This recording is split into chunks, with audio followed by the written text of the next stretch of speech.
कि फी रेगुलराइजेशन के लिए जो है उचित परिविधान खास करके अनएडेड स्कूल्स के लिए उस एक्ट का पार्ट नहीं थे।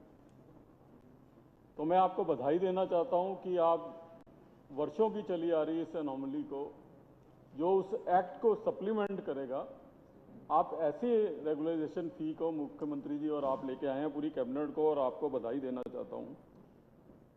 अध्यक्ष जी, मुझे लगा था कि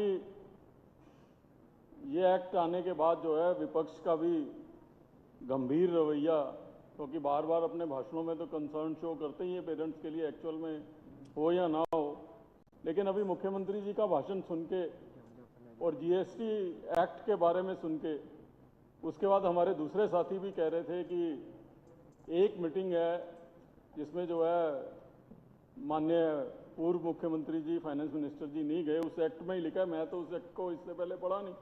अध्यक्ष जी, आपका धन्यवाद, आपने ऑनलाइन सब कुछ कर दिया। अभी मैंने पढ़ा और हम चर्चा कर रहे थे कैलाश जी और मैं कि इस अमेंडमेंट एक्ट में लिखा हुआ है कि 3 जीएसटी की मीटिंग हुई, एक 11/7/2023 को मीटिंग में नंबर 50, दूसरी मीटिंग हुई 52 नंबर 7/10/2023 को, तीसरी मीटिंग हुई 53 नंबर 22/6/2024 को।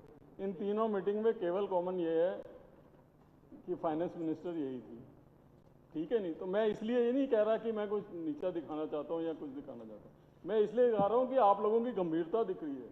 मैं तो बड़े गंभीर रूप से आज डिस्कस करने के लिए एजुकेशन को आया था। जब आप अपने डिपार्टमेंट के प्रति, फाइनेंस डिपार्टमेंट के प्रति गंभीर नहीं है, तो आप इस एक्ट के प्रति क्या गंभीर होंगे जिसकी अमेंडमेंट जो आप इस सदन के अंदर लेके आई हैं। आज जो है निश्चित रूप से हम लोगों के लिए चिंता का विषय है। मुख्यमंत्री जी 5 महीने से मुख्यमंत्री हैं। आपका हर मुद्दे के ऊपर, चाहे वो दिल्ली के अंदर फीस हो, दिल्ली में बारिश आ जाए, दिल्ली में 5-10 मिनट के लिए लाइट चली जाए, दिल्ली में सड़कें जो इतने वर्ष से टूटी हुई हैं, तो आप जिस तरीके से जो है अपने ट्वीट्स और हमला करती हैं, ऐसा लगता है कि 10 साल में तो दिल्ली बड़ी स्वर्ग थी और दिल्ली के लोग जो है, दिल्ली के लोगों को आप ना समझ रहे हो कि जिन्होंने आपके पार्टी के मुखिया को भी हरा दिया, आपके दूसरे नंबर के नेता को भी हरा दिया, और जो है 10 साल पहले सब कुछ सही था, अचानक 4-5 महीने में। मैं मुख्यमंत्री जी आपको बधाई देना चाहता हूं इस बात के लिए, आपको बधाई इस बात के लिए देना चाहता हूं कि आप बिना इस बात की परवाह किए हुए और 10 सालों 11 सालों में जो दिल्ली का आप खराब करके गए, आप उम्मीद कर रहे हैं कि 4 महीने में मुख्यमंत्री जी जो है उसको सबको ठीक कर देंगी। सड़कें जिसके लिए आपके पार्टी के चीफ ने खुद आपको चिट्ठी लिखी, उसके लिए कोई रायशुमारी करी थी उन्होंने उस चिट्ठी लिखने से पहले आपको कि दिल्ली की सड़कें खराब है, दिल्ली की सड़कें ठीक कराओ। ये तो मुख्यमंत्री जी को और उनकी कैबिनेट को बधाई है कि वो बजाय इस बात की परवाह किए हुए कि उनको केवल 4 महीने हुए हैं, वो हर काम में इस तरीके से जुटी हुई हैं जैसे उनकी जिम्मेवारी है अपने परिवार के लोगों के लिए जो है लड़ाई लड़ना। वो ऐसे लड़ाई लड़ रही है जैसे दिल्ली के लोग इनके परिवार हों, और आप हर मुद्दे को आपकी पार्टी ऐसे उठा रही है जैसे आपका कारोबार हो। जब भी लड़ाई कारोबार और परिवार में होती है, हमेशा परिवार वाले जीते हैं। ये मैं आप लोगों को जो है कहना चाहता हूँ। और कारोबार शब्द मैंने क्यों इस्तेमाल किया? कारोबार शब्द मैंने इसलिए इस्तेमाल किया है कि सबसे पहले शोर आपने मचाया कि पेरेंट्स और अभिभावकों के साथ जो है स्कूल वाले अन्याय कर रहे हैं। और जब हमारी सरकार एक बिल लेके आती है, बिल में आपके सजेशंस हो सकते हैं, बिल के बदलाव करने का जो है ये लोकतांत्रिक परंपरा में विधानसभा में आपका हक हो सकता है कि आप पॉजिटिव सजेशन दीजिए। आप पहली अमेंडमेंट क्या लेके आते हैं? आप अभी तक तो सरकार पे इल्जाम लगा रहे थे सरकार ने देरी कर दी, सरकार बिल नहीं लेके आई, सरकार इतने टाइम पे कर दिया। तो आप पहली अमेंडमेंट क्या लगाते हैं? आप पहली अमेंडमेंट लगाते हैं कि सिलेक्ट कमेटी को दे दिया जाए। तो सिलेक्ट कमेटी को देने का मतलब आप तो चाहती हैं कि ये बिल और देरी से आए, अभी ना आए। तो आपको ये बताना पड़ेगा कि आप अभिभावकों के साथ हैं कि आप पब्लिक स्कूल्स वालों के साथ हैं। ये तो आपको एक्सप्लेनेशन देनी पड़ेगी आप अगर उस बिल को देरी से लाना चाहती हैं। तो आप सिलेक्ट कमेटी में देने की बात करती हैं, और मैं आपका दर्द समझ सकता हूँ। आशीष जी ने जिक्र किया था modern school versus union of India के केस का, और पहली बारी, और मेरा सौभाग्य है कि मैं शिक्षा मंत्री था उस समय, वो जब बिल आया वो पहली बार ऐसा जजमेंट था कोर्ट का जो डीओई को सशक्त करता था, जो डीओई को डायरेक्टर ऑफ एजुकेशन को पहली मर्तबा पावर आई कि वो पब्लिक स्कूल्स के कामों में, पब्लिक स्कूल्स की फी रेगुलेशन में पब्लिक स्कूल से नॉर्म्स में इंटरफेयर कर सकता है। तो वो जो पावर उस हाई कोर्ट के ऑर्डर से मिली थी, उस पावर को जो है डीरेल किसने किया? आपने किया। तो इसलिए आपका दर्द समझ सकता हूं। आप सिलेक्ट कमेटी को, इसकी सरकार थी जब वही केस जो पावर डीओई जिससे ड्राइव करता था, उस पावर को कम करने का काम किस समय हुआ? आपके समय हुआ। तो मैं समझ सकता हूं कि आपकी क्या मंशा है कि ये बिल सिलेक्ट कमेटी को दिया जाए और इसको जो है लेट किया जाए। मैं उस बात को भली भांति समझ सकता हूं। मैं आपके अमेंडमेंट्स देख रहा था और उसका जिक्र भी देख रहा था। आप ऑडिट के ऊपर जोर दे रही थी। ऑडिट का तो ऑलरेडी दिल्ली की डायरेक्टरेट ऑफ एजुकेशन को मैंडेट है, और आपने तो उस ऑडिट से, भाई इसमें जरूरी नहीं है होना, ये जरूरी नहीं है। ये बिल ही आप संजीव जी, आप समझने की प्रॉब्लम यही है आपकी कि इन लोगों ने तुमको 10 साल कुछ सीखने नहीं दिया। अब ये 5 साल सीखने का मौका है। लोकतंत्र में सरकारें आती है, जाती रहती, तो 5 साल में चीजों को समझो।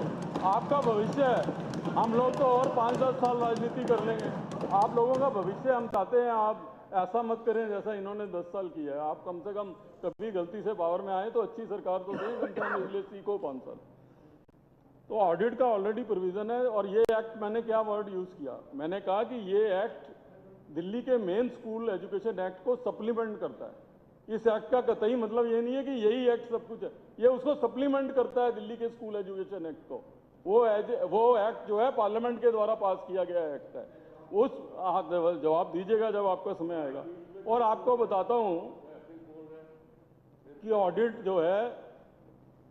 जो है दिल्ली के स्कूलों का 2005-06 में शुरू हो गया था बाकायदा। अब शिक्षा मंत्री रही हैं, अब मुझे मालूम नहीं अतिशी जी को, क्योंकि फाइनेंस वाले में तो हमारा एक्सपीरियंस कुछ और रहा है। शिक्षा मंत्री के नाते क्या रहा हो मुझे उसका अंदाजा नहीं है, हालांकि मैं सम्मान बहुत करता हूं अतिशी जी का।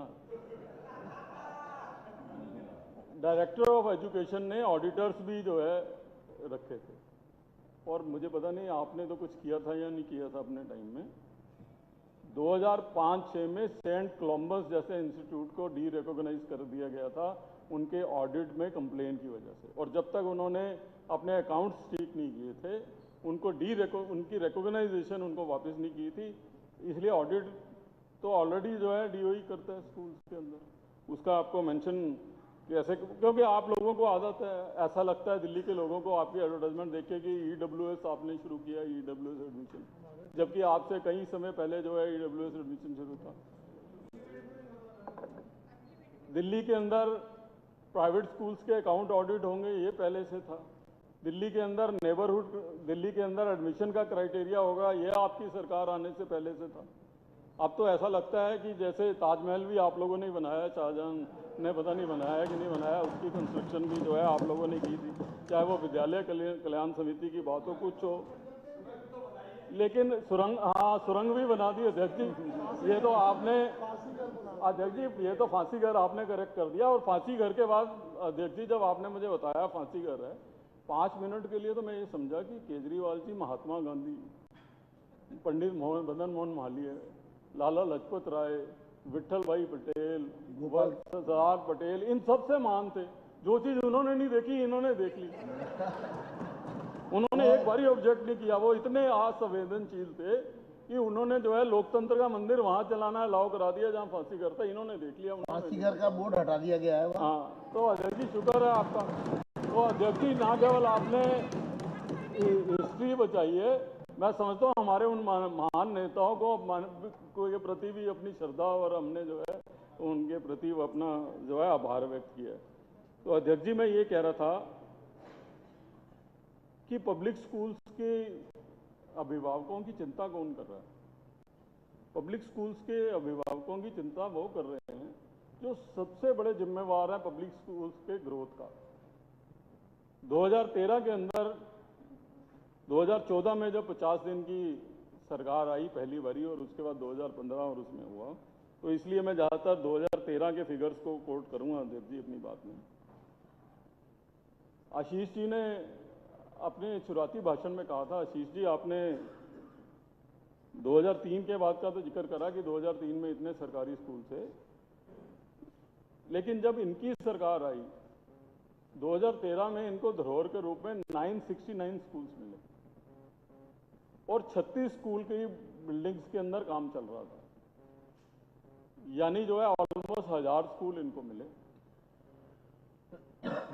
उसके अलावा आज दिल्ली के अंदर 1061 स्कूल हैं। पूरे 10 साल के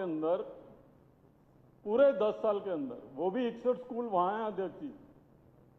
82 प्लॉट्स जो है डीडीए ने दिल्ली की एजुकेशन डिपार्टमेंट को जो है दिए थे 2000